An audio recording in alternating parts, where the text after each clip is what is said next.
So what do you identify more as, a filmmaker or an investigative journalist? Well, for me, they're kind of the same, similar territory. You know, as a documentary filmmaker, you're looking for things that are you're investigating the world. That's my approach, really, is to look for stories that that are personal, but also tell this kind of bigger picture, have this bigger picture kind of relevance of things that are important, you know, right now in the kind of modern world. Yeah, and this film kind of. And by the way, to challenge authority a little bit, I think that's part of that's important to sort of stand up against sort of powerful forces. I mean, there's an element to journalism that really should be adversarial. That's when it gets most useful. You know, when it's questioning people that are abusing power or that are in power and not being responsible with that power. Interesting, and that drives you as a filmmaker. Yeah. Those are the stories you go after. Yeah. Okay, so and this film is a great companion piece with We Are Legion. They're kind of in the same wheelhouse, but different films in other ways because it's a much darker film. Mm-hmm. Right. Yeah. Yeah. We Are Legion. I feel like this film is in the same general kind of sort of landscape as We Are Legion, the story of the hacktivists. I followed the kind of origins of the non-group Anonymous for a period of time, a year in which it really saw an unprecedented level of hacker and hacktivist activity, and frankly saw a huge level of protest around the world. I mean, the world was on fire that year. Right. You know, I was following activity that was the PayPal 14 when they conducted denial of service attacks against MasterCard, Visa, and PayPal when those companies cut off financial services to WikiLeaks. But that was also the beginning of the Arab Spring. You know, Tunisia was touching off a matter of weeks later. Lulsec, the summer of lulls in the hacker community. But by the end of that year was the Occupy movement.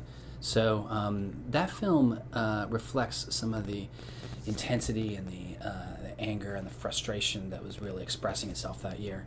But, you know, Time Magazine called it the year of the protester. Person of the year was the protester. And, you know, of course, the year after was the year of the crackdown. We've seen unprecedented crackdown on journalists, hackers, activists of all kind of whistleblowers, and this kind of overbearing kind of government assault on people, information activists, people looking for the truth of our world or the truth of our government. And so this is a story that comes out of that it's a darker time and it's a darker story, I think, as a result. Yeah, I think it dovetails perfectly, those two films. Yeah, thanks. Into each other. And tell me about when Aaron died. What was your status? Were you weren't working on this film at all, right? No. I was on a panel talking about my previous film with Quinn Norton, who's in the film, an ex-girlfriend of Aaron's. And the panel was in New York about a week after Aaron died. And everybody at this event seemed to know Aaron, and everybody was very, very sad. And everybody seemed to have a story about him. So I basically, you know, traveled with a camera. I started filming people right away within a week of his passing. And then I filmed at Cooper Union. I filmed the memorial that they were worried would have, you know, 100 people show up, and it turned out to pack the place. 700, 800 people showed up, standing room only. So it was at the very beginning of this period of this huge wave of anger and frustration that was that people were stepping forward, even the people that didn't know Aaron. And so I was compelled to try to understand both his story and why so many people connected with it. And what's fascinating to me is, I'm kind of jumping around here, but I think from what we know about Aaron, he would be surprised that so many people connected with him, right? Yeah. Quinn Norton, you know, his girlfriend for a long time, told me that they actually had a conversation at one point about what the internet would do if he died, if he was gone, and he said that probably nobody would notice, and her opinion was that it would be that would be a big deal. People would really respond, and so I guess we found out the answer to that. I mean, it really was a kind of phenomenal outpouring of anger and frustration that came out of his death, and a real directed both at the government, the prosecution that hounded him for 2 years, but also I think was inspired by his life. And there's a tremendous amount of pressure for a young man to go through. And I think what you portray really beautifully in the film is how he is, in many ways, a young man. Yeah. The way he viewed the world. He was so pure. Yeah. His intent was pure. He looked like a younger than he was. Yeah. You know, and he had good intentions. And he didn't seem to... What I found was, in achieving all he achieved, it never seemed like it was... He worked very hard, but it never seemed like work to him. It seemed natural, like he was born to do this. Yeah. That's what he was meant to do. And only when the government got involved did he start to break a little bit. Yeah. Yeah, I mean, yeah, he was very young. He was participating in these internet communities from a very, very young age, and that's one of the kind of remarkable parts of the story. You know, I mean, he's really holding his own among some of these kind of internet luminaries, these kind of icons of the internet, Tim Berners-Lee and Lawrence Lessig and all that, and even in these kind of early working groups that are talking about things like RSS and working on the standards of RSS and how information is going to flow online. He's really holding his own and being a colleague, kind of combative, definitely making these kind of substantive kind of contributions to that world. And there's a funny part in the film where somebody says, you know, we'd really like to kind of meet you in person. We'd think, you want to come to one of these face-to-face meetings where we're all going to get together and talk about this stuff. And he says, I don't know if my mom would let me. I'm only 13 years old. And so they're like, you know, there's this eye-popping moment where it's like, wow, this guy that's been like, you know, driving some of these conversations is only 13. First of all, wow. Second of all, now we really want to meet him. So we talk about that in his early life. But he was kind of forged in those communities, I think. Part of the reason why, you know, I chose the title The Internet's Own Boy.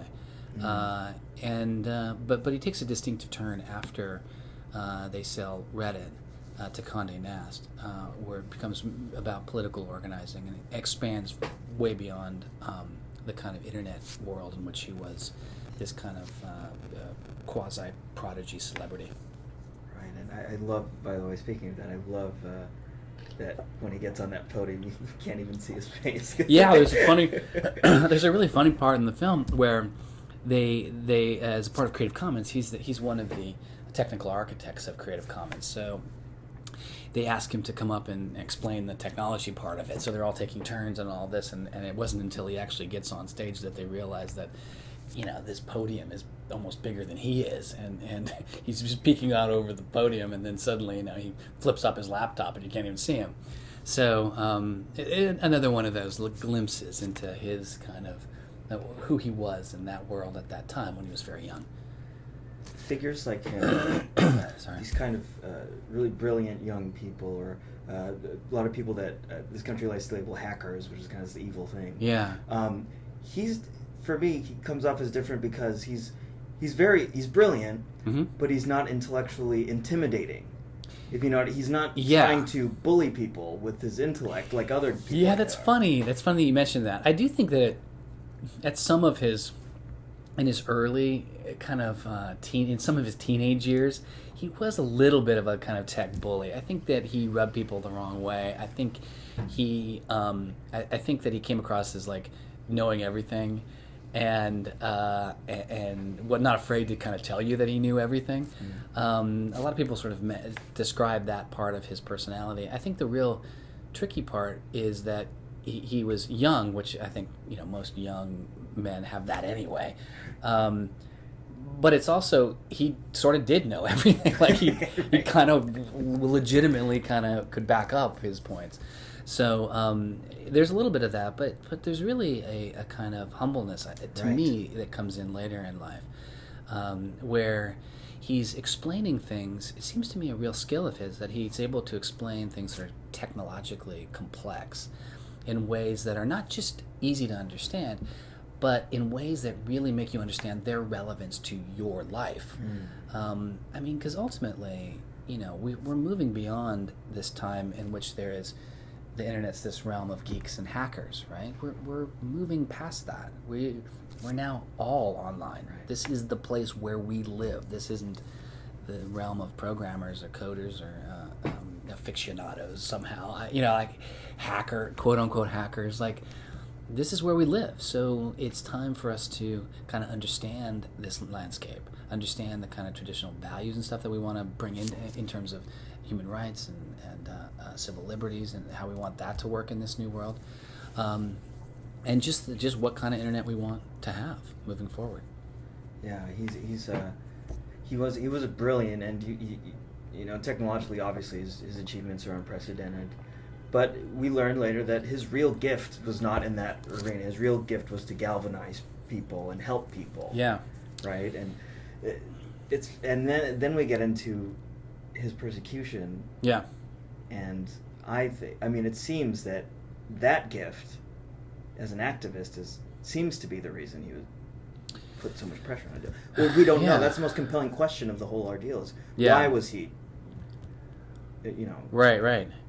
Yeah, he clearly took a turn away from the places in which he was the naturally most skilled in this sort of technical arena, to this place where he was pushing and challenging himself, and ultimately a place in which he found he kind of thrived, which was this political organizing and grassroots organizing for social justice issues, and then later for actually back to kind of completing the circle back to internet freedom issues. But he does run afoul of the law with the JSTOR incident, and that begins a 2-year legal nightmare for him. And to your question, they said they were going to make an example out of him. This is what the prosecutor said to Aaron's father, that they needed a case for deterrence.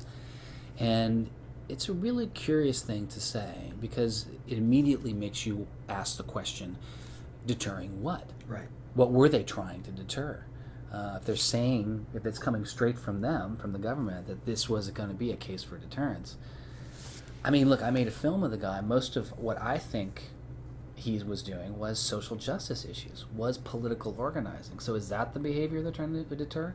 Or was it, quote-unquote, hacking? And if so, how do you look at this incident with JSTOR, which is essentially taking too many books out of the library, and come up with the kinds of intensity, the jail terms, the insistence that it would be a felony. How do you come up with that from what he did?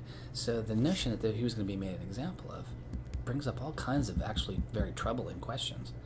It's quite troubling, and it circles back, I think, to that climate that was from a couple of years ago.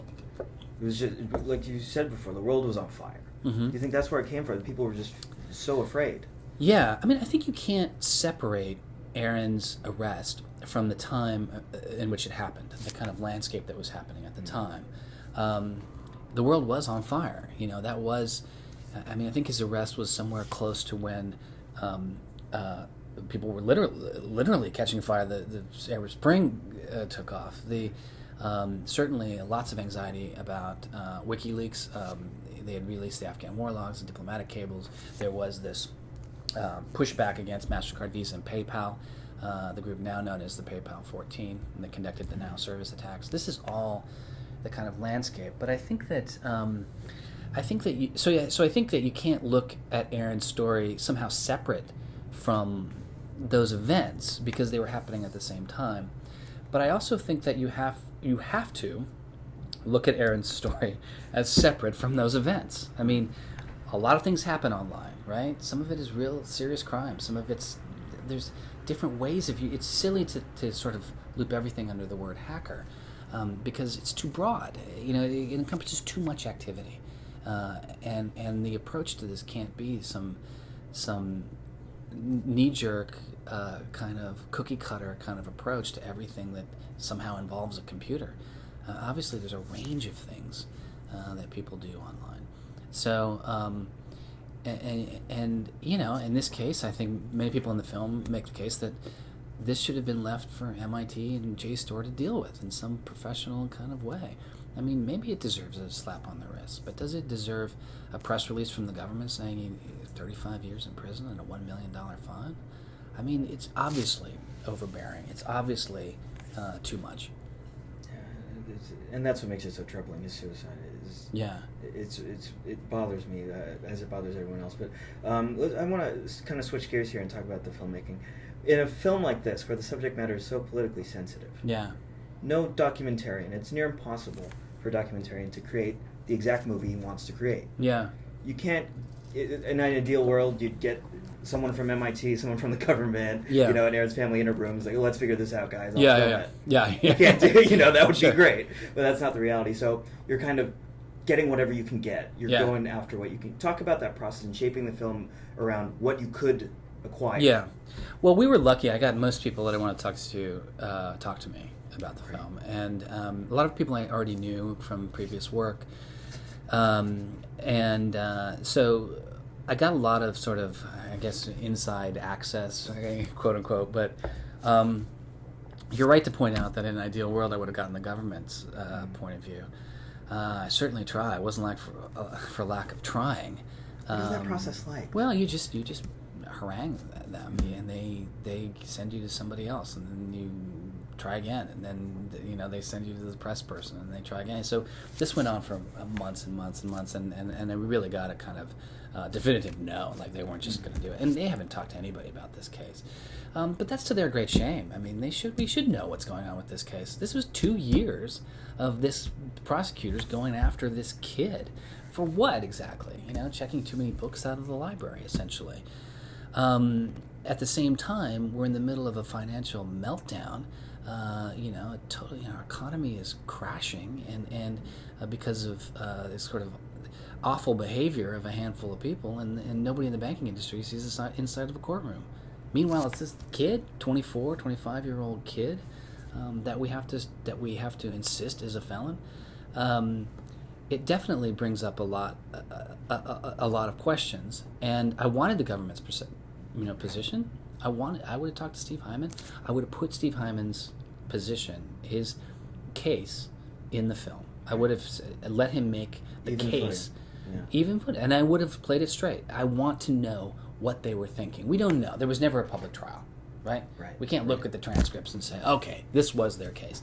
We can look at the indictment. We can look at the charges that were brought against him. We can look at the documents that we have. But since it never went to trial, and we talked to everybody, but since it never went to trial, we don't know specifically what they were going to argue. What was the real crime that warranted a felony here? And I wish we did. I think we kind of deserve to know. I mean, this is what our government is doing. We're spending money to go after a kid like this for 2 years. What is the purpose of this?